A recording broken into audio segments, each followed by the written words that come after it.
宇宙亿万种族，我却选择了虚空生物，因为这个种族可以靠吞噬进化不断变强，成长到后期一口就能炫下一个星球。但这么强的种族上线率却是吊车尾中的吊车尾，只因虚空生物诞生时生命非常脆弱，就连打死一只蟑螂也只能靠偷袭。看着眼前与零接近的数值，我难以置信地擦了擦眼睛，还以为是我看错了，这属性实在是低得可怜，成长为真正的虚空大佬要到猴年马月才行。现在担心那么多也是没用的。就在我关掉信息窗口时，我迎来了第一次蜕皮。蜕完皮后，我感觉整个身体都虚脱了，要赶紧补充体力才行。于是我只能偷偷地来到没人的仓库，因为如果我从这里爬出去，其他人一脚就可以把我踩成蝎子蛋。紧接着我开启了虚空生物才拥有的虚空感知，很快就发现了装有食物的集装箱，但我没想到还有密码，这下子就难搞了。随后我直接输入1234，下一瞬舱门就开启了。看来我也是运气爆棚了，有多少人会用这种密码呀？就在我吃完一块巧克力时，我发现身后有一只小强经过，于是我趁他不注意直接发动了闪电5连鞭，精准的将他制服。此刻我很好奇蟑螂在虚空食物嘴里是什么味道，于是我一口就将它炫下，咔嘣脆，鸡肉味。与此同时，一个信息窗口赫然出现，恭喜你触发捕食者效果，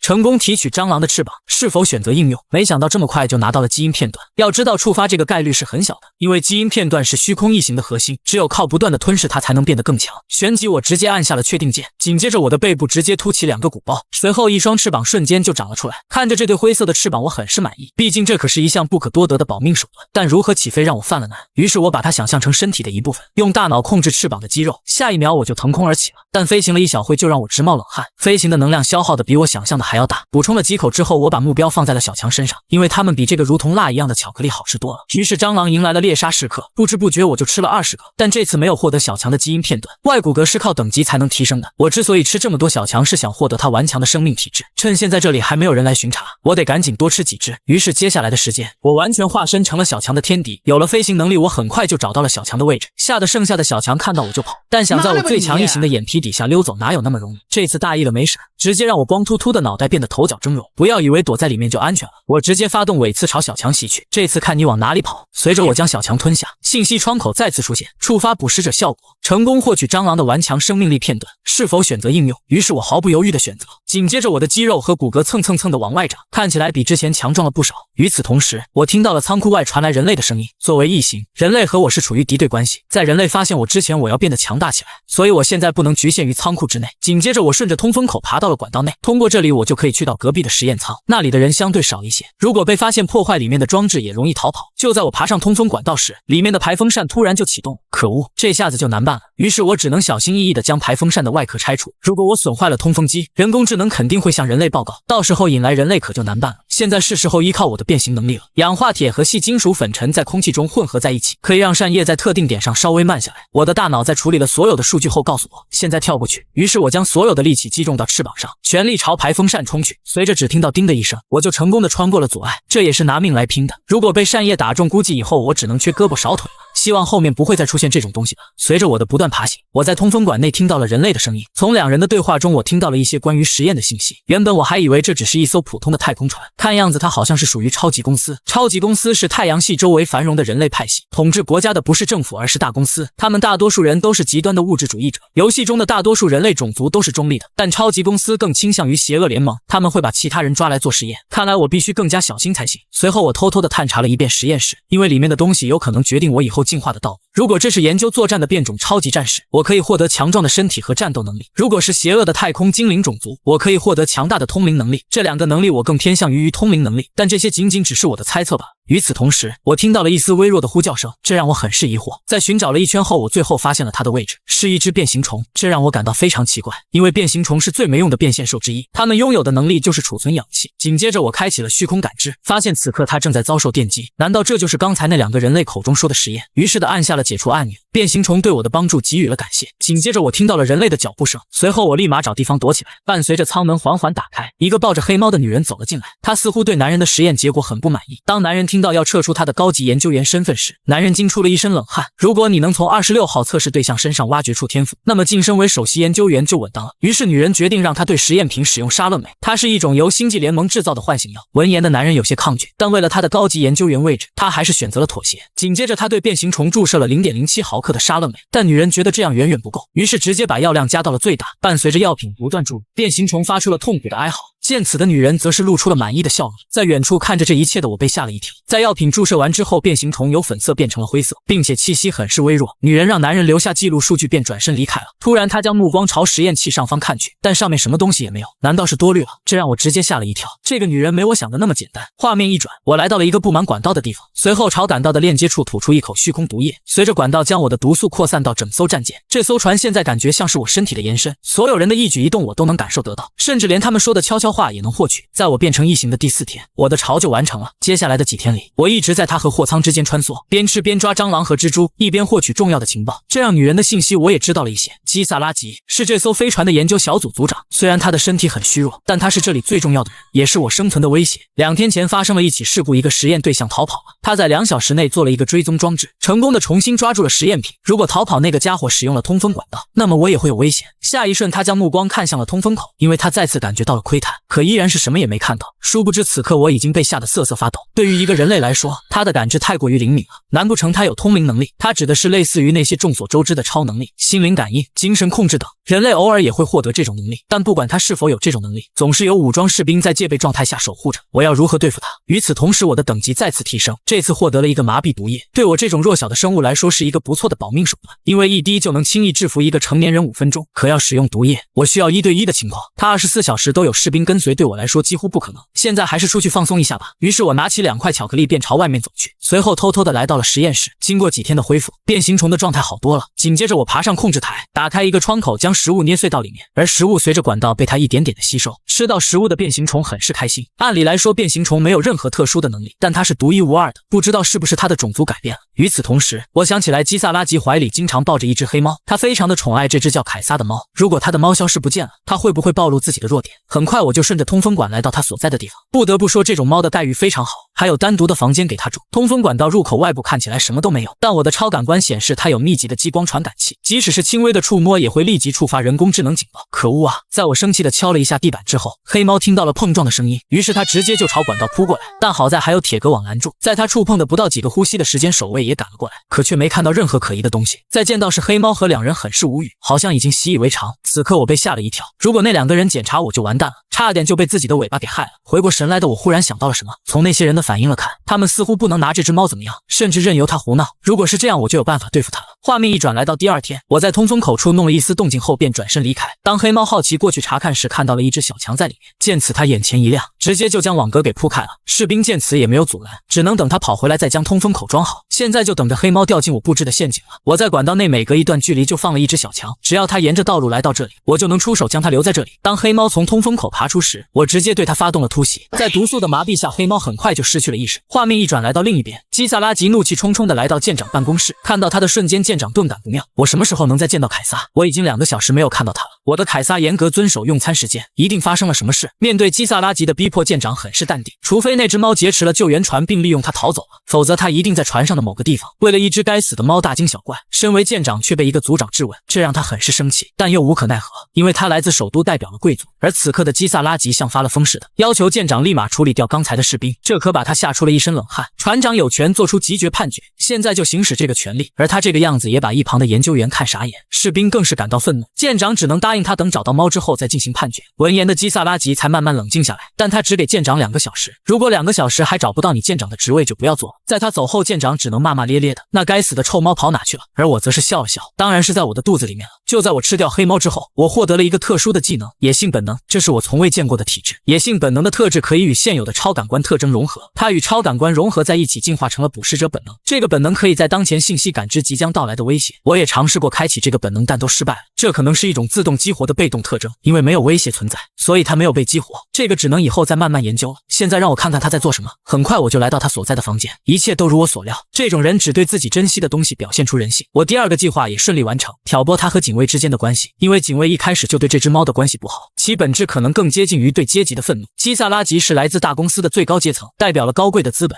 现在他们有了隔阂，士兵肯定不会像以前一样保护他了。这一切的功劳都要感谢那只猫咪。与此同时，基萨拉吉怒气冲冲地来到实验室，对着里面的实验品发泄情绪。就在他准备离开时，他注意到了26号实验品，只见他露出瘆人的微笑，不断地按下电源按钮。看到他奄奄一息后，他才满意的离开。这是我没想到的。变形虫老表扛下了所有，不过你放心，很快我就可以帮你报仇了。2个小时过去，基萨拉吉再次找到了舰长，这一次他很是愤怒，当即就要罢免他的舰长位置。你在违抗高贵资本的意志吗？我是这艘船的船长，注意你说的话，即使是高贵的资本也不能容忍越权，我有权拘留你。闻此，基萨拉吉青筋暴起，情况越来越有趣了。看来在我开始看之前，他们之间就已经有冲突了。此刻基萨拉吉只能生气的离开。就在他经过洗手间时，他正好想进去洗一把脸，而2个士兵也想趁着这个间隙去一趟洗手间。于是我赶忙朝卫生间的通风口爬去，这对我来说是一个不可多得的好机会。通常去洗手间要有一个人留守才行，但因为隔阂，这次2个警卫都去了。另外，洗手间里也没有保安设备来妨碍我的行动，这是伏击的最佳条件。当基萨拉吉低下头洗脸时，我已经来到了他的身后。趁他没发觉之前，我溜到了天花板上方。突然他察觉到了一丝不对劲，于是立马回头看去，但这一切都太晚了。惊呼之余，基萨拉吉侧身躲避了我的毒刺，可恶，被他躲过了。随后我趁他还没落地之前再次补刀，伴随着毒素的注入，基萨拉吉瞬间口吐白沫，丧失了行动能力。此刻我很好奇他是怎么样的心情，在害怕看到的外星生物，还是对现在的处境感到愤怒，亦或者是对死亡的恐惧。但这一切都结束了。与此同时，一个对话框弹出，进化条件已经满足，你是否要选择进化？这还用问？那当然是进化。就在我准备选择确定的时候，一道我被枪杀的画面浮现在脑海里面，这可把我吓得一哆嗦。刚才的画面难道是捕食者本能？该死的，现在要马上离开这里。就在这时，我听到了外面传来了脚步声，随后我迅速地爬到了墙上躲起来。当士兵看到基萨拉吉的瞬间，我直接跳到了他的背上，朝着最薄弱的地方甩出毒刺。做完这一切后，我直接飞上了通风口，并把铁网装上。必须要离开了，因为他的同伴很快就发现这里。很快我就回到了巢中，现在进化应该没人打扰了。随后我直接按下确定键，随之而来的是无数的小汗水，仅只是眨眼就冒出了水滴般大小。不到片刻，红色的粘稠液将我完全裹住。我去，这进化方式有点特别啊！如果我有胎儿时期的记忆，会是这样的感觉吗？这些液体正在把我改造成真正的虚空生物。虽然我很想睁开眼睛看看，但我此刻无法动弹，只能等待进化结束了。画面一转，来到第2天，伴随着外壳的蠕动，一只黑紫色的异形从里面爬出。我终于度过了孵化时期，真正迈出了第一步。与此同时，船长召集了所有的主要成员，因为他们发现基萨拉吉死在了洗手间内。如果查不出原因，想必在场的所有人都不会有好果子吃。就在这时，副船长想到了一个办法。我们现在在 C08 行星附近，而这里是太空狗的领地。如果我们把它嫁祸给太空狗上面的人，肯定没话说。太空狗是游荡在太空中突袭和掠夺的恶鬼，也是超级公司的死敌之一。如果我们报告被他们袭击，我们可以掩盖基萨拉吉的死亡。画面一转，此刻我正感受着进化后的身体。现在我是虚空幼虫了，应该改变策略。之前是为了生存，只能躲避人类的视线。既然生存问题已经解决，是时候考虑下一步了。紧接着我打开了属性面板，进化的位置已经显示出一次。形态演化分为6个阶段，共5次进化。最开始的孵化期和现在的幼虫期，接下来还有化茧期和半人期，最后的是人形期。成长到人形期后面就是虚空生物了。当一个变形体在游戏中上升时，所有关于它们起源的秘密都会被揭露，它们来自哪里，它们是什么等等。所以在现实中可能性是相似的，到时候我的身份肯定也会被公布出来。不过那些都是后话了。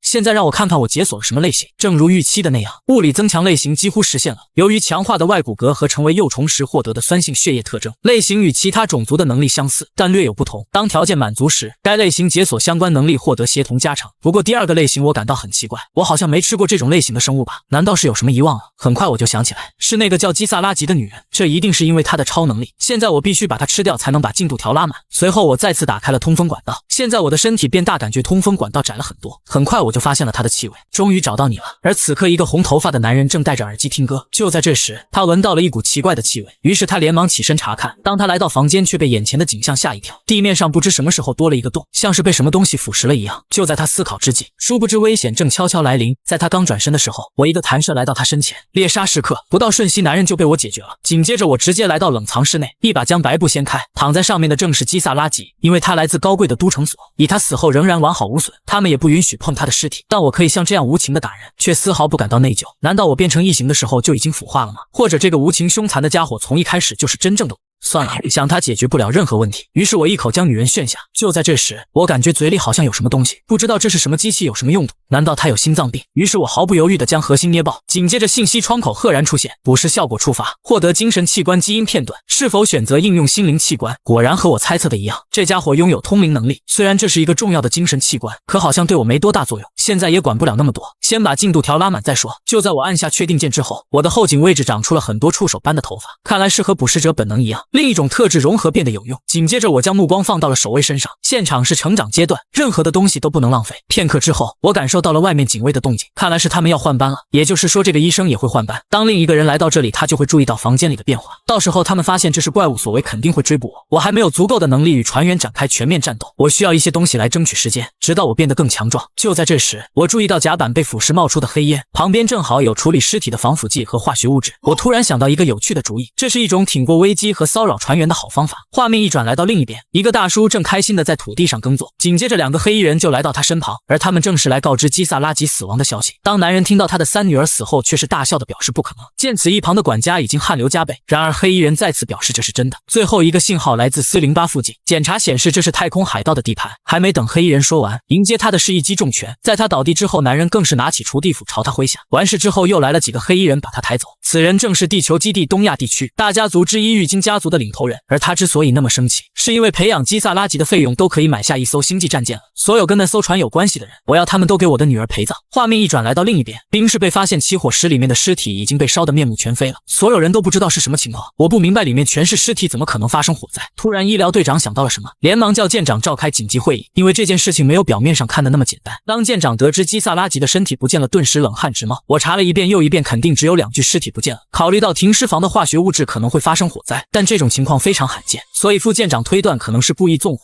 但还有人觉得是异形干的。然而供应组长反应很是激烈，直接就否定了他的看法。此刻舰长知道，如果想不出办法，这里的所有人都要承受贵族的怒火，而我正在通风管道内看着他们的一举一动。看来我之前的计划天衣无缝，一个隐藏身份迷惑敌人的方法。谁会想到在停尸房里混合化学物质会引起火灾，并且我还加入了我的腐蚀溶液。多亏了这一点，事情处理得很好。但是我没想到异形的话题会出现，最重要的是他们要联系那些太空海盗。船长一定是疯了，这次是风险管理组长带头，回头要关照他才行。可能他与海盗有勾结，海盗是不同的种族，所以我可以获得不同的基因，但是我从科考船上得到的碎片会因为攻击而减少。我得看看海盗的关卡才能做出正确的判断。就在这时，我注意到了另一个人，他好像是供应管理的队长。刚才他坚决否认我的存在来着，他不应该和这件事有任何关系，但为什么他会这样？与此同时，男人仔细地观察了四周，然后才悄悄地进入一个仓库。他的修为让我感觉很奇怪，他藏了什么秘密才会有这样的反应？当我用虚空感知时，却无法穿透这个集装箱，这让我更加肯定他一定在隐瞒什么重要的事情。我本来打算以医疗队队长为目标，但我改变了主意，我的下一个目标就是他。画面一转，供应组长就来到了酒吧内喝酒消愁，因为他相信黑市邪教贩子的话，走私了一个外星生物的蛋，没想到装到集装箱的第2天，生物蛋就孵化了。这件事他没有向任何人透露，但如果舰长知道，他就死定了。此刻他以为基萨拉吉正是被那只外星生物吃掉，所以他很是苦恼。在他喝完之后，晃晃悠悠地走回宿舍时，总是察觉到有什么东西在盯着他，可回头看去却什么都没有。该死的，难道是幻觉？就在这时，他听到了沙沙的声音，随后他看到了怪物的半个身子，而他的酒瞬间就清醒了，连忙转身跑路。该死的，很快他就来到了舱门前，按密码的速度突破了人类的极限，进到立马却被之前的酒瓶甩了个狗啃。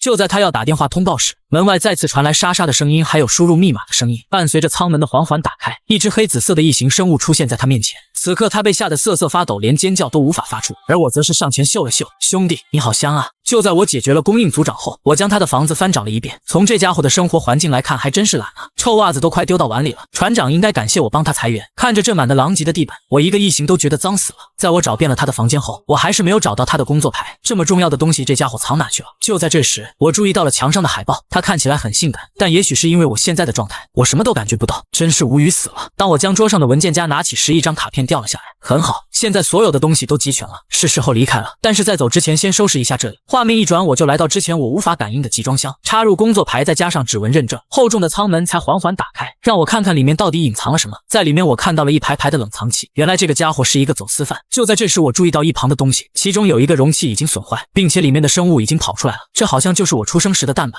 难怪会有一些熟悉的气息。在游戏中异形的起始位置并不是宇宙飞船，它们来自一个神秘的遗迹，我不知道在运输过程中发生了什么，但看起来在在孵化后，原身的异形逃离了集装箱，因为没有及时补充能量就死亡了。然后我的意识控制了这具身体，这就解释了为什么我觉得蟑螂很好吃，原来是身体生存的本能。在给蛋壳默哀了2秒半后，我就将目光看向了一旁的冷藏器，是时候做出一些非人行为了。于是我直接拿起剩下的异形蛋，先孵化的异形会吃掉其他的卵，这就是异形的生存法则。不过遗憾的是，没有捕食本能的消息弹出，真的是要感谢大自然的馈赠了。紧接着我看向了剩下的一手，剩下的老表自然也不能放过。紧接着窗口再次弹出，这一次获得了一个模拟技能。老实说，我吞噬基萨拉吉之后有点失望，我得到的不是通灵能力，而是无用的通灵器官。但是想到供应组长给我这么珍贵的礼物，也没什么好失望的了。这些技能在中期或后期或会提供重要的帮助，因为我可以模拟之前吞噬之人的特征。有了这些能力，我可以更自由的移动。现在离与太空海盗见面的时间不多了，我需要变得尽可能强壮，因为我不知道他们有多危险。宇宙中没有人会听到太空中的尖叫声，哭声将被完全埋葬在黑暗的深渊中。画面一转，来到战舰的登陆舱，此刻正有很多人在对战机进行维修。然而他们也不清楚舰长为什么要检查这些战舰，因为他们目前并没有收到打仗的消息。也正因如此，他们的猜测众说纷纭。最恐怖的是，有太空怪兽进入了战舰内，因为有很多人失踪不见了。听到两人的谈话，一旁的男人也附和起来。他也听说了供应组长消失的消息，但黄头发的男人不相信这是真的。然而另外两人依旧相信这些观点，这让黄发男很是生气，随后便转身离开了。画面一转到了半夜，两人还在继续检修战机。就在这时，黄发男表示去拿一些饮料，便转身离开了。紧接着黑头发的男人却听到了供应组长的声音，因为只有一个人，他不得不停下手中的动作前去查看，可来到外面却什么也没看到。就在这时，声音再次从维修间传来，当他走近查看，里面却是漆黑一片，这让他很是疑惑，但他还是打开手电筒走了进去。突然一股刺激的气味扑鼻而来，这好像是腐烂的金属气味，可声音一直引诱着他往前走。突然间他踩到一根螺丝绊倒了，看着眼前漆黑的环境，他回想起来了关于供应组长失踪的消息，难道真的是太空怪物？殊不知此刻异形生物已经出现在他身后，还没等他反应过来，异形生物已经抓住他的头颅。我嗅到了恐惧的气息，随着维修舱内发出一道惨叫声，整个登陆间都安静下来了。当黄发男拿着饮料回来，已经没有了黑发男的身影。突然黑发男的声音从一旁传出，看着黑漆漆的维修舱，这让他很是疑惑，但里面的声音让他快点进来搬东西，而他也没有多想，直接就进去了。然而见到里面却没看到人，只有一只掉在地上的手电筒。就在他蹲下把它捡起时，他感觉到背后有一股粘稠的液体，下一瞬无数的红色液体滴落。当他抬头看去，一只张牙舞爪的异形正在天花板注视着他。随着一声惨叫，男人的生命就结束了。不得不说，模仿这个技能非常实用，这一切都要感谢供应组长走私的生物。里面有一种叫做红虫的幼虫，红虫是一种巨大的沙漠蠕虫，只生活在沙漠星球上，并且有模仿其他生物声音的能力。正因为如此，它即使在恶劣的环境中也能捕猎。使用红虫幼虫并获得其基因片段对我来说是捡到宝了，但缺点是与原版相比，它是一个降级版本，我只能模仿上一个被我吞噬掉的生物的声音。它的名字是卡梅伦队，明晚我要模仿它。紧接着我再次打开了通风管道，因为我想去看看那个变形兽，一直叫它变形兽感觉很奇怪，从现在开始我就叫它26号吧。很快我就来到了实验室上方，而此刻我却能听懂他说的话。我不知道通灵器官可以这么用，让我可以通过脑电波与其他生物交流。紧接着我便回复他的话，而26号表示他现在很饿，需要食物。与之前的相比，他的词汇量增加了很多。随后我便直接表示抱歉，现在还不能给他送吃的，因为实验室有很多警卫把守，如果我下去很可能会被他们发现。现在就连上方的通风口也是危险的，我能做的就是和你这样谈话。听到我的解释，26号也表示理解。随后他让我注意安全，我便转身离开了。此刻我只能祈祷他坚持住了，如果我能进化到蛹阶段，也许我就可以救他了。但问题是蛹的进化条件有点苛刻，我需要吞噬2个智能种族，并且一个种族就需要10人。这艘船上只有人类，所以蛹进化是不可能的。虽然有海盗，但我也不太了解他们。就在这时，我听到了副船长的声音，他好像在和什么神秘人交流。突然他好像察觉到了一丝窥探，但又好像什么都没有，让他不得不起了疑心。在听完他的谈话后，让我十分惊讶，没想到他是一只非常狡猾的狐狸，他想推翻舰长所有，他才怂恿舰长和海盗合作，但从电话里看他似乎另有打算，我得等着看这对我是有益还是有害。画面一转来到另一边，当舰长得知又有人受害后非常生气，目前为止船上已经有8个人死亡了，他们每一次会议我都有在现场。此刻我正在通风管道上看着他们偷笑，没想到罪魁祸首在这里吧。就在这时，副船长提出了一个疑惑，因为舰舱内有大量的摄像头，人类不可能隐藏这么多，所以只剩下一种可能，那就是有未知的太空生物出现在舰上，再加上供应组长的集装箱是空的，所以他更加肯定，因为他们从始至终都没有排查通风管道，也许他就躲在上面看着我们。我去，这个叫阿诺德的家伙，我应该早点把他解决的。听完他的话后，舰长也觉得合理，于是马上就给他派8个人手。随后我便直接离开了这里，看来这次战斗是不可避免的了。以阿诺德的性格，他肯定会在管道里安插保安，现在管道也被他们看管，即使我离开巢穴，也无处可去。大厅里有摄像头，管道也不能用。做出重要决定的时机已经到来，来战吧！即使我没有四肢，我也会咬破敌人的喉咙，因为我是强大的虚空掠夺战士。这一次我没有保留，直接开启了最强感知，分析了战舰上的结构，甚至敌人的位置和移动。如果我把这艘在太空深处航行的飞船想象成一个生命体，那此刻我就像寄生虫一样感染了他的大脑，因为我知道船上发生的所有事情。船长和其他队长在指挥室集合，阿诺德也应该在那里指挥。我还发现了武装士兵的动向，正如预期的那样，他们将人员分开，从2个地点进入。计划的大致轮廓已经确定，我会根据敌人的武器和行动调整细节。现在就看看谁才是猎物。羔羊们，此刻搜捕队分成了2组，一组3人，他们的行动都由指挥室安排。阿诺德对于外星生物的出现感到非常意外，因为刺杀基萨拉吉本就是他的任务，但他更担心变数会影响他的计划，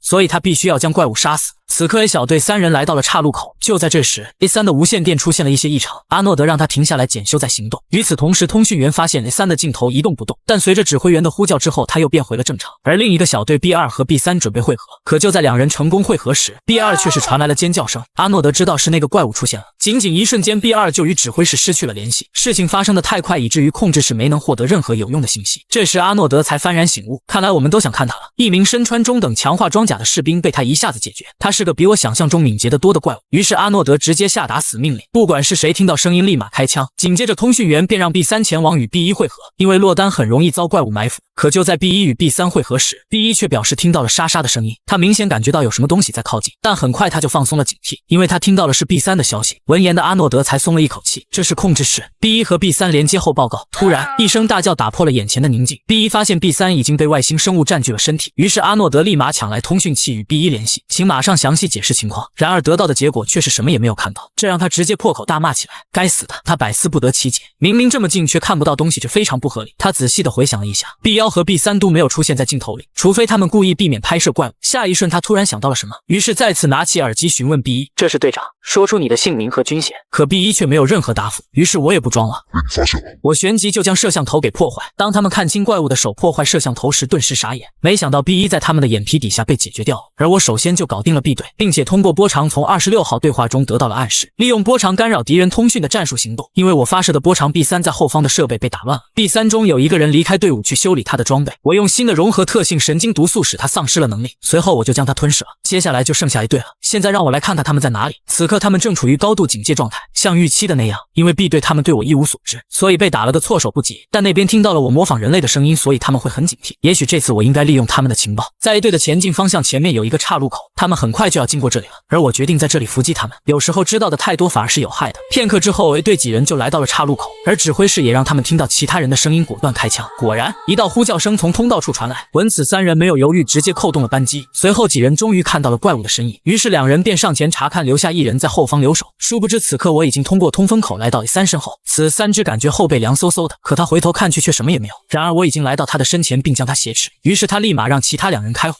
在 A3 的请求下，2人最终扣下了扳机，而我也只能转身跑步。虽然这种激光器的威力不算大，但还是把我的皮肤擦破了。随后我利用拐角将2人甩掉，看着 A3 即将休克却没有办法，A1 十分恼怒，该死的怪物，我抓到你就把你的4肢扯下来。与此同时，2人注意到地上怪物的血渍，他们从未见过腐蚀性如此强的血液。随着2人的前行，他们来到了一个较矮的管道，于是 A1 请求注射强化药剂。随着溶液的注射，A1 的力量增强了好几倍，他发誓一定要手刃了怪物。很快2人就发现了一个巨大的洞口，见此他们猜测怪物已经跑到走廊里了，随后便把情况告诉了指挥室。殊不知这只是我的声东击西，在2人不注意时，我直接发动了突袭，我冒着枪林弹雨直接放倒了一个，另一个看到后也朝我全力开火，但我将另一人直接当做挡箭牌。与此同时我甩出了尾刺，可却被他一拳甩开了。看着这近在咫尺的拳头，我当即选择了侧身闪避，好在我的速度够快，躲避了伤害。于是我选择了36级走为上计，看着怪物在眼前逃走，也很是生气。而我也顺着管道来到了一个安全的地方，他们比我想象的要强，我可能得调整策略了，我不能再用小把戏糊弄1了，得想另一个办法。很快我就想到了一个，我怎么把他忘了？此刻 A3 躺在管道上奄奄一息，在我观察了一遍后，我直接就朝他冲过去。此刻我嘴一散出很强的酸性气体， A3 看到我的样子吓得瑟瑟发抖，我没有犹豫，直接就结束了他的生命，因为我要利用他在这里守株待兔。这里是控制室， A3 被怪物袭击了，重复 A3 被怪物袭击了。而时间回到2分半前，A1 最终走回了 A3 的位置，却不料看到他满身全是血渍，于是他放下激光枪给 A3 进行救治，可突然一根尾刺直接贯穿了他的胸膛，这时他才反应过来自己中计了。他没想到一个外星生物的智商会如此高，此刻想逃跑已经来不及了。我直接从盔甲中爬出，不枉费我精心布置的计划呀！你闻起来比其他猎物好吃的，我一定会慢慢品尝你的。见此一幕，指挥室的人直接下吓尿。他们意识到这些人无法对外星生物造成伤害。在吞噬完最后一个士兵后，我正想接下来的应对之策。收到我的警告后，他们会倾尽全力进攻。我知道这艘船缺少强化装置，但问题是他们拥有的装备。如果他们带了等离子发射器，我就很危险了。等离子装备是舰队战斗的高能武器，主要用于摧毁战列舰和坦克，但是它又大又重，一个人拿不动。虽然有轻量级的版本，但它们贵得离谱，最好是中等重量的等离子发射器。我看过这艘船的军械库，他们是否有装备都值得怀疑。而此刻我看到了很多士兵，他们正朝我刚才那个方向移动，应该是正准备对我围攻。不过对我来说这却是一个机会，因为我可以反其道而行之，趁敌人找错地方的时候，我直接突击他们的大本营。最重要的是一定要吞了那个阿诺德，他对我来说是一个巨大的威胁。很快我就来到指挥室上方，此刻他们正为这次小队的事情吵得不可开交，而我正庆幸他们没有把钱拿来升级装备，要不然我可就倒霉了。就在这时，阿诺德向舰长申请使用等离子发射器，然而不等舰长拒绝，其他组长纷纷反对，因为在船舱内使用这种东西无异于自掘坟墓。现在我知道了他们是真的有。看着下面一片混乱，这正是我动手的好机会。虽然我很想消灭阿诺德，但他的位置离我太远了，我必须换一个目标。很快我就找到了第一个倒霉蛋，那天使用药剂折磨26号的人。我决定了，目标就是你了。紧接着我一拳打破铁格网，深渊巨口直朝那个研究员袭去。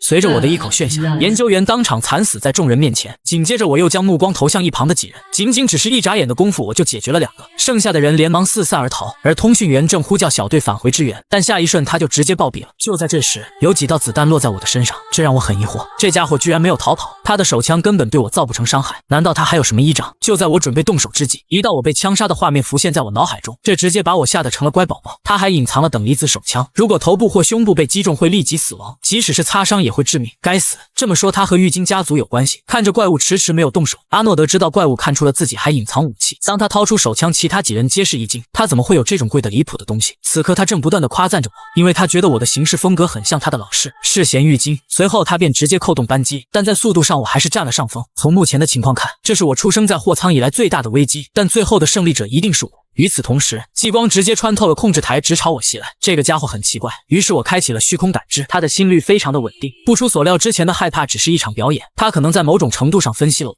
猜测我有某种类似生物雷达的东西。我从他身上闻到了类似的猎人气味，经验丰富的捕食者的气味。看着与我擦肩而过的激光，我吓得一哆嗦。好在这里是控制室，有很多控制台供我躲避伤害。看着眼前的外星生物在自己眼前溜来溜去，他很是生气，这该死的老鼠。此刻我开启虚空感知，听到了他的对话。不出所料，他就是在拖延时间，表现的好像他要杀了我，但那只是遏制。他在争取时间，同时保护队长和组长。在士兵来抓我之前，这就是他的计划。就在这时，我注意到底下的灭火器，这也许可以给我提供很大的帮助。于是我直接拉开保险，朝着他的视线喷射粉末。在干扰到他的同时，我抱着灭火器环顾了一圈，所有人现在都只看得到其他人的轮廓。见此，他立马让其他人撤离出这里。不得不说，他的洞察力很不错，但这种判断是错误的。紧接着我利用吞噬之人的声音干扰几人，当他们听到阿诺德死后，顿时都慌了神，因为他们不知道是真是假。眼前的黄毛在精神高度紧张的情况下已经无法做出判断，于是他直接朝着一个声源的位置开枪，而这一枪正好击中了阿诺德，这让他一瞬间丧失了战斗能力。这对我来说是好机会，让我没想到的是他竟然还能重新举起枪。看着激光擦破我的皮肤，我内心紧张到了极点。见此，我立马转身拉开距离，紧接着我的背部直接长出了一对翅膀。谁也没想到下一秒我会杀一个人马枪，瞬息间阿诺德便失去了动力。黄毛看着眼前的身影，还以为是阿诺德，可当他看清却发现是外星生物，这下的他无法动弹。然而奇怪的是，外星生物没有杀他，我没有犹豫，直接跑上了通风管，因为我的本能告诉我，一秒也不要停留。我立马跑回了巢穴，随后经过2个半小时的疗养，我的伤势都恢复了，剩下的舰长已经不足为惧，也是时候扩建我的巢穴了。可在选址上我却犯了难，首先是自助餐厅，毕竟吃饭对生存至关重要。接下来是等离子发射器所在的军械库，这是一件可以杀死我的武器，所以我需要立即处理它。其次是实验室，因为实验室里有大量的基因样本和标本，只要有基因片段，我就可以进化到永阶段了。所以我要为海盗或其他潜在的敌人做好准备。我决定了，我要把我的巢建在餐厅和实验室里。至于离子发射器，我直接去偷回来就好了。而我之所以担心等离子武器，是因为阿诺德的话一直在困扰着我。我不知道他背后的那个人是干什么的，但他可能是和海盗一起的，或可能是混在其中。没有什么比身份不明的敌人更可怕的。我要尽可能的收集信息。就在这时，我听到了26号的声音，听起来他今天心情不错。难道是因为今天没人来做实验吗？仔细想想，他们可能无法在这种情况下做实验，每个人都害怕的躲在自己房间里。那我是不是应该更大胆的出去？于是我直接暴露在警报器之下。与此同时的另一边，在武装小队赶回实验室时，里面几乎全军覆没，只剩下一个靠管子生活的研究员，因为他对毒素有一些抗体，所以侥幸活了下来。紧接着男人提议舰长可以向太空海盗投降，但舰长很是抗拒，他没有回答便气冲冲的离开了。此刻舰长心里清楚，在死了这么多组长之后，他已经没有能力跟海盗作战了。而提桶跑路是他唯一的选择。就在这时，2名士兵发现了一把不一样的激光枪，于是舰长便把它收入囊中。看着上面的弹量显示还有60%的能量，他觉得还能撑很长时间，而他却没有注意到能量器已经损坏。此刻我在管道内足足等了半个小时，还是没人来，看来我不用再小心翼翼的了。于是我直接就破开了铁格网。已经有一段时间没见过26号，看他的肤色看起来很健康，但他这样待在这里会饿死。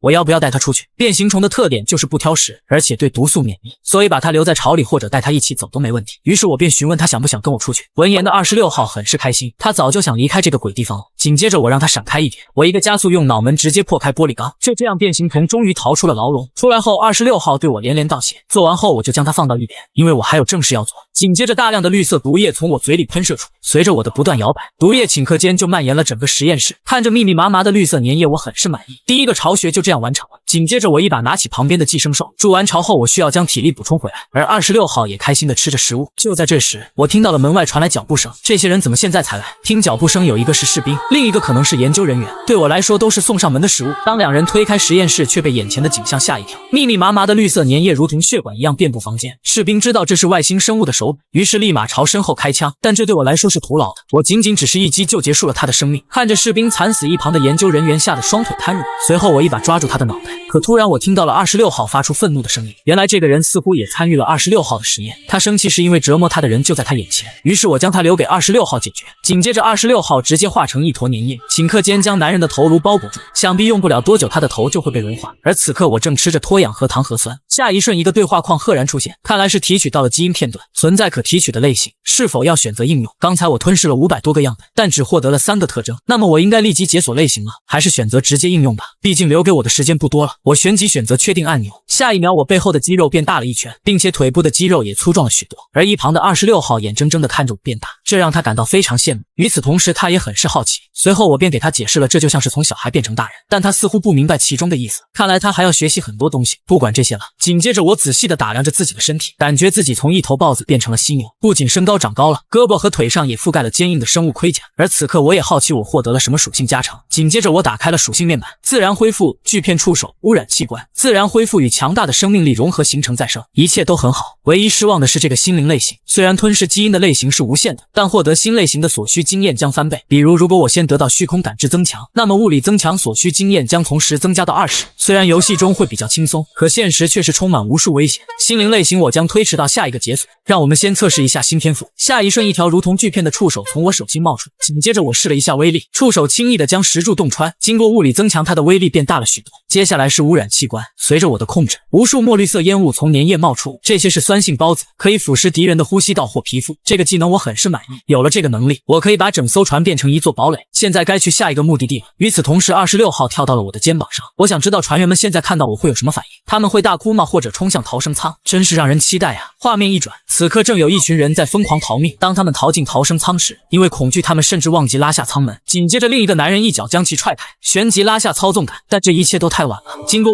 强化，我轻而易举地将铁门掰开。此刻里面的人就如同待宰的羔羊，虽然这些画面残忍血腥，但对异形生物来说却是习以为常。随着一个个血印浮现在窗上，飞船很快就恢复了宁静。唯一幸运的研究员感到很奇怪，因为他感觉房间一下子变得安静。就在这时，他听到了一些脚步声，奇怪的是像是光着脚丫子。突然他就想到了什么，是那个外星生物。与此同时，我直接打开了他的舱门，随后将他交给26号，因为最先看到就是这小子折磨他的。时间很快过去了2个半小时，于是我便询问他大仇得报的感觉怎么样，但他似乎不理解我说的话，只是觉得很好吃。看来26号没有复仇这种更高级的情感，也许他还没有学会，或者他目前没有能力思考这些。按理来说他没有什么价值，可研究人员对他很感兴趣。难道他可以进化成海魔不成？海魔只生活在海洋星球上，就像泡泡变形虫一样，它们身长超过25米。我很怀疑26号和他们有关，虽然在游戏中只是一笔带过，谁知道现实有没有改变呢？吃饱的26号跳回了我的肩膀上，而我也准备进行下一步计划。我突然听到了一声爆破的声音，不用猜我就知道了是太空海盗过来了。然而我这2天早已做好准备，知道了他们的一举一动。此刻他们正在对飞船进行强行登陆，飞船上的标志证实了是太空狗无疑了。与此同时，随着墙体出现一道激光，他们很快就在船上开了一个通道。殊不知他们踏上飞船的那一刻，已经有半只脚踏进鬼门关了。摧毁船体后，他们直奔控制室而去。从他们的配合程度上看，他们非常的专业，但是他们是聪明还是愚蠢呢？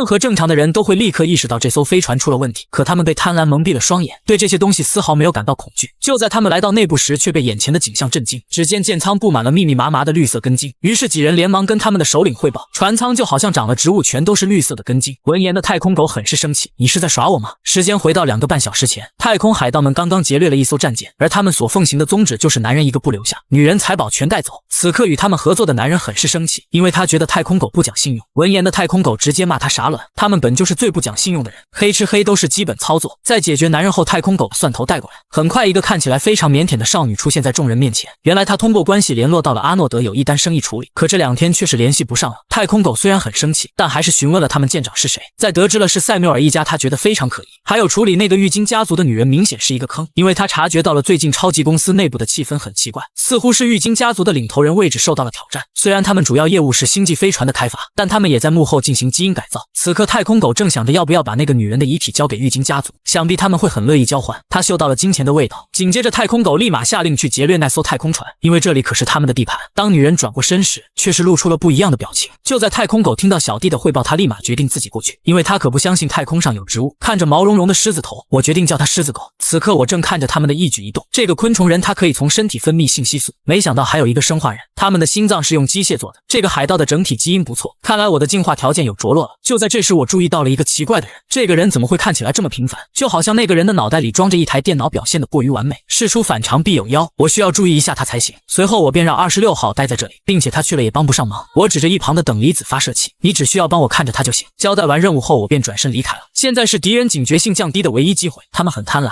想必会试图保护研究船和母舰，所以他们可能会分成突袭队和防守队。而我的狩猎即将开始。当我通过舱门，里面的感应已经全部被海盗破坏了。他们从来没有想过自己会成为被抢劫的人。很快我就来到核反应堆上方，来到这里就离控制室不远了。这里有2个机器人看守着，一旦受到攻击，他们就会通知中央人工智能系统。我怎么才能躲过他们而不被发现？不过在此之前，我先去吃点东西吧。舰上所有人的位置我都知道，所以我找了他们最薄弱的地方。这里只有一个人类和昆虫人，我将在这里解决他们。于是我从侧边直接发起了突袭。当人类感觉到危险时，他已经无法思考了。突如其来的情况让昆虫人不知所措，回过神了的他立马想汇报情况，但下一秒他就被我的巨片触手控制。还没等他反应过来，他的手已经掉在地上。听说昆虫人的皮肤很硬，于是我就想试试我的铁头功，看看哪个厉害。不料在虚空生物的手下就如同脆皮鸡，仅仅只是一眨眼的功夫，我就将它瓦解了。正如我所料，吃掉 NPC 物种无法满足进化条件。紧接着我拿起掉在地上的对讲机，并用昆虫人的身份与他们沟通，在得到回复后，他们才放心下来。做完这一切后，我再次扒开一扇门，随后来到房间的中心，因为在这里我可以不用惊动人工智能。在我的腐蚀血液的侵蚀下，飞船的核心很快就出现在我面前。如果我直接破坏，想必他们很快就会发现这里，但我可以减弱毒液，让它慢慢腐蚀。与此同时的另一边，当狮子狗他们来到控制室时，却被里面的留影震惊，因为他们看到了里面的幸存者好像都疯了，还有到处都是奇怪的植物，却没看到人的迹象。他感觉这就像是一艘幽灵船，于是他让手下继续寻找有关线索。很快他们就在镜头里看到一个可怕的外星怪物。狮子狗知道这是一种非常危险的生物，因为它有着很高的智商，不过这也给了他一个与郁金家族接触的机会。紧接着他叫蒜头过来，可蒜头看到里面的内容已然愣了神，片刻之后他才反应过来。而狮子狗也想了解他们之前联络的计划，随后便得知了前天就应该是他们接头的日子。狮子狗想了想，虽然他不知道这个生物是什么，但是他们能悄无声息来到这里，那就说明怪物不知道他们行动。于是他当即下令猎杀那头外星生物。就在这时，机关头小弟传来了一个坏消息，战舰的引擎好像出问题了。闻言的狮子狗很是生气，该死的老鼠，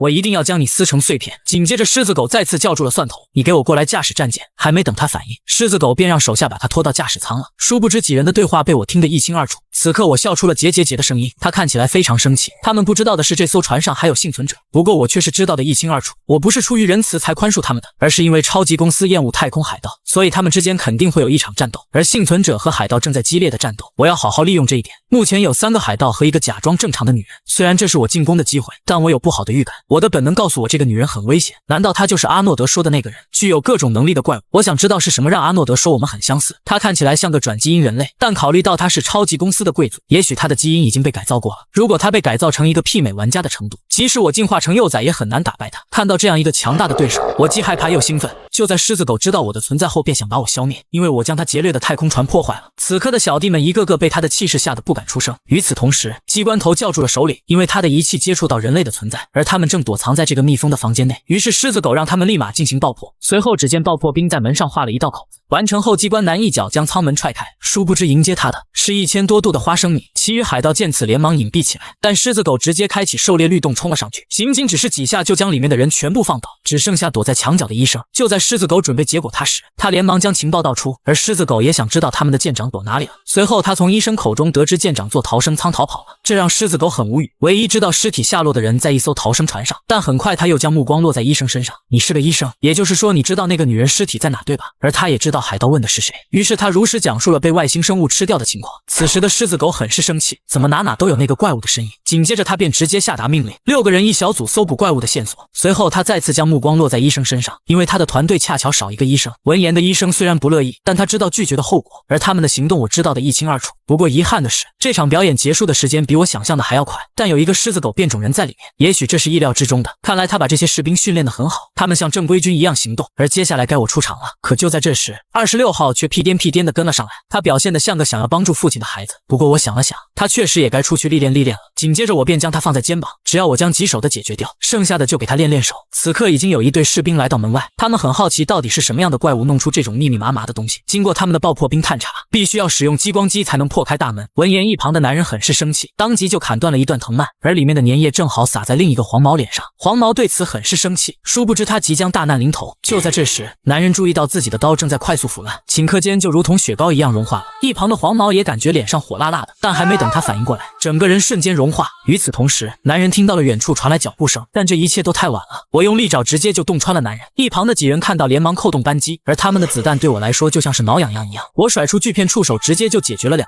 剩下一个昆虫人我把他留给26号。只见26号快速的将他的脑袋包裹住，看着他安全我才放心下来。与此同时，我听到了一旁传来呼叫的声音，好像还漏了一个家伙。不等他反应，我一口就将他的脑袋吞噬了。而对讲机还在传来询问的声音，因为他们不知道发生了什么事情。于是我再次模仿那个人的声音，得到回复后对方骂骂咧咧的，因为这种事情可不能开玩笑。看着眼前的对讲机，我决定先留着他，用来扰乱海盗的注意力。此刻我发现眼前这个改造人还有心跳声，难道是因为他是星际联盟的生化人吗？星际联盟相信用机器代替虚弱的人体，所以他们把自己的信仰也强加给了其他物种，不管别人愿不愿意，只要被他们抓住就会对你强行改造。超级公司和星际联盟这2个公司比我还像怪物。紧接着我咬了一口，他的身体有一半是机器，还有一种强烈的铜味。随后信息窗口再次弹出，永阶段需要的条件我已经完成一半了，这真是个意外的惊喜。那艘船上有12个改造人海盗，如果我把他们都吞噬了，我可以马上进化到下一个阶段。现在该去找下一个小队了。太空海盗可能对于别人来说是太空灾难，但对我来说，他们就像是大自然的馈赠。当我找到另一个小队时，前面的石头人直接就拿激光枪对我扫射，而我一个顺身就来到他身前。石头人是吧？让我看看你的脑袋有多硬。不到片刻，所有人就全部倒下了，甚至有3个改造人被直接融化。看着地上的残肢，我觉得很是可惜。为了以防万一，我还是决定咬一口，说不定能提取到基因片段呢。可随着我一口下去，除了全是螺丝钉，啥也没有。果然不能做赌狗啊！如果不是我解决的人，触发捕食者本能的可能性很小。于是，在26号准备杀掉海盗之际，我直接甩出尾刺，这让26号很是疑惑，他还以为我是太饿了。在得知原因后，26号很支持我的做法。我觉得对26号这么做很不好，但我别无选择。就在这时，男人的通讯器传来呼叫声，于是我便汇报了现在的位置，却不料我的声音还是之前那个男人的声音，这让对方立马警惕起来。该死的，差点露馅了。在我的一通糊弄后，才勉强解释过去。看来他们有很强的纪律性，我要尽快解决那个狮子狗才行。而此刻的狮子狗已经察觉情况不对，因为他是有军队背景，所以对报告极其严格，一般的人不会对他这么嬉皮笑脸。他的野性本能告诉他对方在撒谎，于是他当即让所有人前往实验室探查。他感觉那边的人出事了，紧接着狮子狗便让医生带他去逃生舱，他要在那里做一个定时炸弹，因为他想引爆整艘飞船。虽然船上的成员也会陪葬，但为了消灭他憎恨的怪物，这一切都是值得的。他本就是一个为了目的不择手段的人。与此同时，他想询问关于外星生物的弱点。当狮子狗得知他没有弱点后，感到不可思议，看医生的样子也不像是在说谎，也就是说医生比他更怕怪物。经过片刻的思考，狮子狗决定改变计划，必须要将所有人集中起来，这让我都不得不佩服他的敏锐，这样的人才有资格做我的对手。与此同时，得到消息的海盗立马集合起来朝实验室汇合，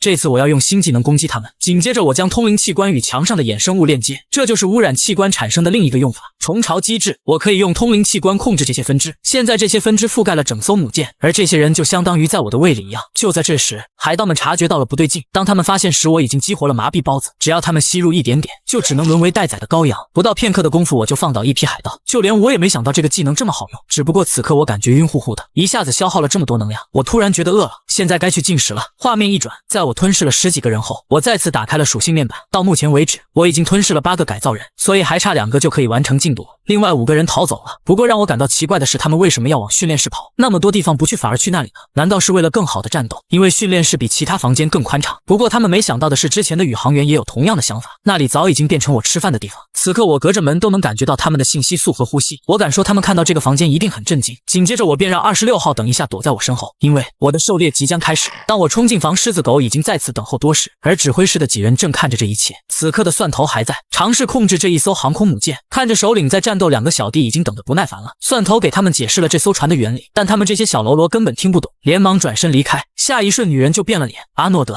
你做得很好。此刻他发现了外星生物擅长利用烟雾隐藏自己，但他的遥视之眼可以轻易地看穿一切。而他发现了怪物喜欢吃基因，便推断出怪物可能觉醒了某种天赋技能。他会不会是一个吸收基因并进化的怪物？这意味着他和我一样，所以他敢肯定狮子狗赢不了怪物，因为狮子狗一直都在他的操控之下。看到这么有趣的猎物，女人很是兴奋。现在海盗对他来说已经没用了，所以他也打算不再隐藏。比起玉金家族叫他白色基因，他更喜欢别人叫他螺旋魔女。就在狮子狗见到我的那一刻，他直接就发起了进攻，机械手臂直朝着我的脑门轰来。与此同时，我朝他的腹部挥出利爪，而他的反应很快，这让我不得不拉开距离。在我没察觉的时候，狮子狗往我尾巴丢了一个电子脉冲，电流一下子就覆盖全身。不过要让他失望了，毕竟我可不是那些电子产品。就在这时，狮子狗缓缓开口：“所以你不是宇宙联盟创造的新武器，你明白我的意思对吧？”闻此我也是一愣，紧接着他撩开了自己的脖子，我看到了他脖子上的红色按钮，原来他把炸弹的开关和他的心脏连接在一起了。如果他死亡，那么船上的核弹就会被他引爆，到时候船上的所有人都得死。医生的身体反应告诉我他没有撒谎，他似乎很珍惜自己的生命。他有很高的智商、超然的身体和傲慢，没有什么能降低他的求生意志。旋即他直接按下按键开最强形态，狩猎律动形态。顷刻间，一副坚硬的生物铠甲便覆盖他的皮肤。此刻我感受到了他身上释放出来的气息，这让我感觉到了危险。从他的外表来看，他有登山者的基因。由于他们坚硬的外壳，他们也被称为岩石之龙。狮子狗的力量、速度都得到了强化，一瞬间就扑到了我的上方。我直接甩出尾刺，却不料根本破不开他的防御。随后，狮子狗沙包大的拳头落在我的天灵盖上。此刻他也很疑惑，这么重的一拳竟没把怪物敲碎。趁着这个间隙，我连忙与他拉开距离。要不是我那坚硬的脑袋，我早就死了。我想知道他为什么要提起炸弹，这就是他的目的，所以他想玩阴招。紧接着，狮子狗伸出手来嘲讽：“你的攻击没有用。”看着他那全是铠甲的身体，我能瞄准的地方不多，除非是等离子武器，否则没有任何东西能穿透他。只要我能刺到他身上的任何地方，我就赢。但他似乎知道我在做什么，每次我甩出毒刺，他都会抓住。不过我的尾巴并不是我唯一危险的地方，我可以从我的牙齿和指甲里释放毒液。如果我能打破他的铠甲攻击他，我就赢了。紧接着我掏出了超音速之刃，也许我可以趁他虚弱的时候搞偷袭。毕竟变种人都有一个致命的弱点，那就是耐力值很差。货舱是我第一次认识这个世界的地方，没有比那里更适合拖延时间的地方了。就在我知道我落入下风后，我立马往最熟悉的地方赶去，而狮子狗很快就跟了上来。他的声势很是浩荡，吓得躲在底下的小强疯狂逃窜。对此我也是毫不客气，将他们变成串串。毕竟蚊子再小也是肉，一口下去鲜美多汁，真不愧是高能蛋白。面对气头正盛的狮子狗，我毫无胜算。虽然变种人敏捷而强壮，但他们消耗的能量也很快，这就是为什么他必须每隔一段时间就停下来。如果我继续激怒他使用他的能量，到时候他肯定要被迫休息一段时间。现在我只有一个选择了，那就是等待。而此时的狮子狗像疯了一样，在疯狂的破坏集装箱，我则是躲在暗处偷偷的观察着。不过现在还有另一件重要的事情，那就是他有2颗心脏，而我不知道他把核弹开关装在哪边了。一般变种人的心脏长在左边，所以很有可能他在那里连接了引爆器。然而他很聪明，我不能确定他会被安置在哪里。就在我思考之余，狮子狗发现了我的身影，如同大锤的拳头一拳把集装箱轰碎。但想抓住我还是有点痴心妄想了，毕竟这里可是我的主场。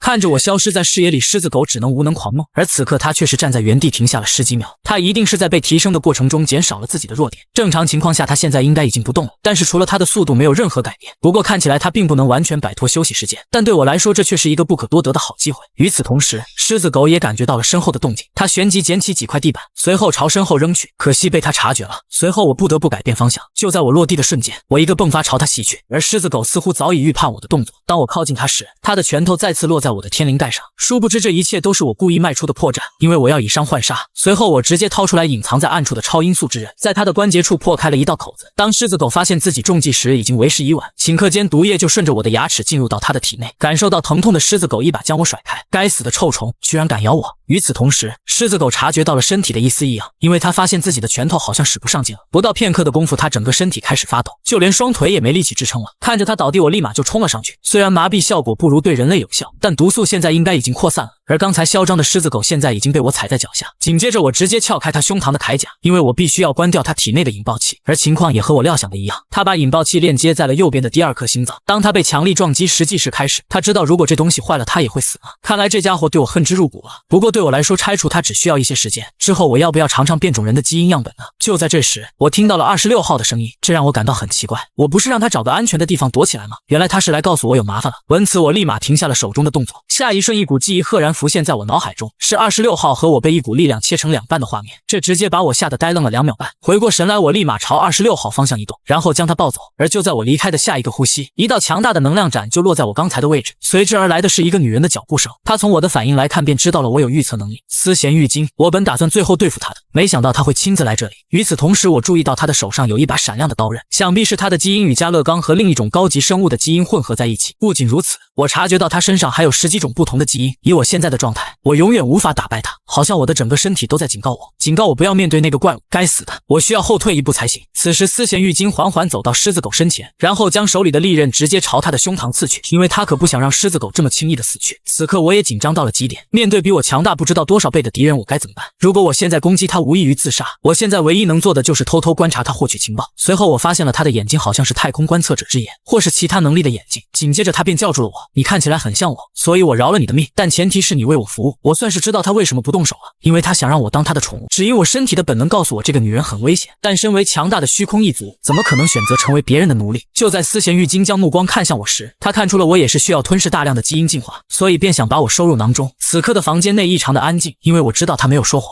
并且也没有说谎的理由。他手腕上的刀刃是加勒冈利爪，即使是我坚硬的外壳也不能保护我。虽然他只是拿出这个，但我知道他还有很多别的武器可以用来杀我。现在服从他是我最合理的选择。看到我放下双手，丝弦玉晶嘴角微微抬起，他看到了我的选择。很好，你做出了最正确的决定。虽然我表面上做出了低头，但他绝对猜不到我的真实想法。我在游戏中之所以对这个蹩脚无用的角色如此着迷，原因很简单，因为选择的自由。他可以无限的吞噬进化变强，而我的选择只有一个，想要我臣服于他是绝对不可能的。与此同时，我低着头缓缓地来到丝弦玉晶身前，他对此很是满意，而我要做的就是要他放下心中的戒备。就在他想伸手抚摸我时，却突然察觉到不对劲，但当他反应过来时，已经为时已晚。被我切断的衍生物溅射出了大量的毒液，在他丢失了视野的瞬间，我立马转身逃跑。丝弦玉晶对此很是生气，狡猾的家伙，这才是你的真正选择吗？不过这也让他变得更加兴奋了。既然你想玩，那我就让你玩个痛快。下一瞬，数道烈焰斩直接朝我的位置袭来，而倒霉的狮子狗无故躺枪。我知道他可能与敌人对战总是获胜，但我要给他一个教训，我让他知道战斗不一定完全只有力量。片刻之后，狮子狗从废墟中爬出，他此刻非常生气，因为他没想到蒜头隐藏的那么深。身为一个王者，他不接受这样的事情，所以他要选择报复。与此同时，26号注意到我的腿受伤了，但我没有办法，如果我犹豫1秒，说不定那个家伙就追上来了，而我只能让26号不用担心。丝弦玉晶的眼睛有特殊的能力，我对他发动突袭应该是没用的，即使我躲起来，他也会很快找到我的。除了眼睛，他可能还有其他感官能力。此刻我的时间很紧张，拖延时间对我来说没有任何好处。现在他应该意识到我在担心炸弹，他可能以为我会用逃生舱逃跑，所以只要封锁机库的入口，把我逼入绝境，最后等我乖乖现身，这可能就是丝弦的策略。然后他会试图用他压倒性的力量征服我，换句话说就是标准战术。他用的策略和我对付海盗的一样，这就像在和另一个玩家战斗。现在我应该集中精力消灭敌人，而不是炸弹。至于我不知道的信息，我只能在对战中发掘了。目前的问题在于我的攻击和防御能力远低于敌人，但如果我的力量提升，突然我想到了一个遗忘的东西，我之前在实验室有见到过他的身影。只要我吞噬他，我可以在有限的时间提升身体的能力。他使用的技术被称为剑舞，那是他吞噬其他基因获得的超能力，而我现在无法使用这种能力，是因为我还没达到那个阶段。但当我成长到勇阶段时，我会获得那种力量，到时候我的护甲也能扛住他的刀刃了，我也可以发动远程攻击。唯一的缺点是他需要大量的能量，所以我得在一定的时间内了结他。紧接着我将26号放下，26号很疑惑我要去干嘛，但我让他待在原地就行。如果我没记错的话，那个东西应该就在这里。很快我就发现他的身影，找到你了。在游戏中，当我拿起它时，只会出现一个 buff 通知。我想知道现实是什么样子的。随后我直接将它从药品库中拿出，这个答案还得我亲自试验才能给出。见此一幕的26号连忙阻止我，因为他感觉出这个东西很危险。于是我让他不用担心，这玩意儿要不了我的命。我没有犹豫，直接就一口将它吞噬。下一瞬，我感觉有一股力量直冲我的天灵盖，我整个身体都像着火了一样。在感觉到力量提升的同时，我的身体正承受着撕裂般的疼痛，而我必须要咬牙坚持下来。随着时间一点点的流逝，当我再次睁开双眼，我已经完成了第2阶段的进化。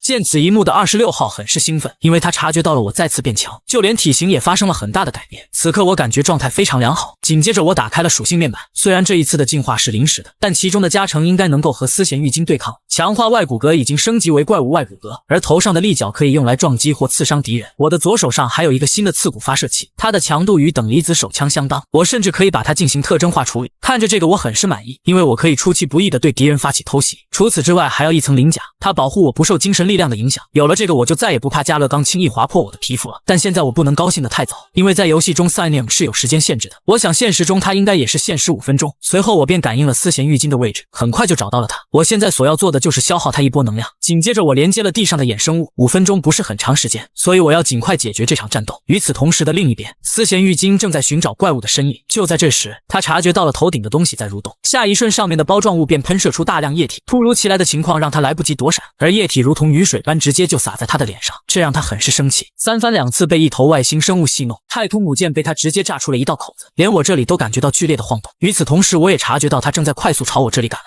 紧接着我便让26号抓紧，因为我还要消耗丝弦一波耐心。随后我便往母舰的核反应堆赶去，在哪里他不能全力进行战斗，因为即使是最轻微的接触或波动也会引起爆炸，不管他有多少种基因，以他目前的能力不可能在核爆炸下幸存下来。就在我还有一条通道就到核心区时，丝弦玉晶已经来到我面前，只见他露出一脸善意的微笑，调皮的家伙，终于找到你了。紧接着2道利刃从他的手臂上冒出，察觉到危险，我连忙将26号丢到一旁。丝弦玉晶旋即挥出了数道剑气，来不及躲闪的我只能选择硬扛下来。进阶后果然变得坚硬许多，不过好像我刚才看清楚了他出招的动作，通常情况下我是看不到的，难道是因为我的超感官吗？见此一幕的丝弦玉晶微微一愣，他没想到我会成长得如此之快。趁着这个间隙，我一个弹射直朝他袭去，然而丝弦的反应速度比我想象的快得多，他直接朝着我的胸前就挥下一刀，但眼下我只能不断迈出破绽让他放松警惕了。此刻丝弦察觉到我的速度快了不少，但对他来说还是远远不够，这场对局就像是小孩子过家家。就在这时，我察觉到我的机会来了，在他后摇之余，我顺势发动尾巴将他缠住，然后直接发动我刚才获得的补刺，眼看攻击就要命中他，却不料他的速度突然得到了暴涨，仅仅只是一击就打断了所有的攻击。很好，你真的是给我带来了很多惊喜。下一瞬，一股强大的气场从他体内爆发，我察觉到这股气息很危险，于是连忙后撤，但还是太晚了，眨眼间我的尾巴就被切断了。该死的，这女人是真的太难对付了。随后他踩住我断掉的尾巴，因为他知道我拉近距离的策略。你的确是一个有趣的玩具，我想你应该听说过红雾吧？这时我才明白他身上的红色烟雾是什么东西。红雾是一种生活在丛林型星球上的捕食者，它的鬃毛散发出一种具有威胁性的信息素。如果他也有红雾的幻觉技能，那我就得在药效消失前打败他。恐慌不会有任何作用，我需要保持冷静，等待机会。紧接着我再次朝他袭去，但丝弦觉得这很好笑，因为对他来说不过是强弩之末罢了。我决定用对付狮子狗那招对付他，以伤换嘲讽。在进入我的攻击范围后，我直接朝他喷射一股强酸毒液。虽然我挨了他一刀，但我需要的效果达到了，因为对丝弦来说，被视为宠物的东西戏弄，这简直是奇耻大辱。于是我趁机朝他爆射几根骨刺，可丝弦却是表现得很慌张。在红色形态褪去之后，他还是抵挡住了攻击。见此一幕，我顿时明白，虽然他的实力很强大，但他有一个致命的弱点，他好像不能同时使用2种能力。